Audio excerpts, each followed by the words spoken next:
Con questo accordo il turismo e l'agricoltura finalmente sembrano marciare assieme. Non solo, perché noi dobbiamo unire in questo tutto.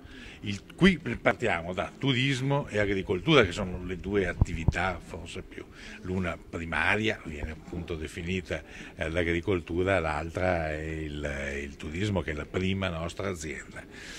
Però dobbiamo inserire di più, per esempio questo è un marchio di cui dovranno usufruire anche i ristoratori, perché questa è una delle grandi attrattività del Veneto e che attrae gente da tutto il mondo, un'accoglienza di primissimo livello e una tradizione enogastronomica, si dice, di eccellenza mondiale.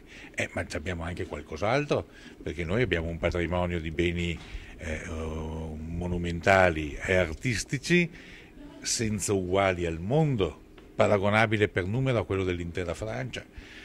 Noi abbiamo un patrimonio paesaggistico assolutamente straordinario e che nessun'altra regione in Italia può vantare: monti, laghi, mare, colline, città d'arte.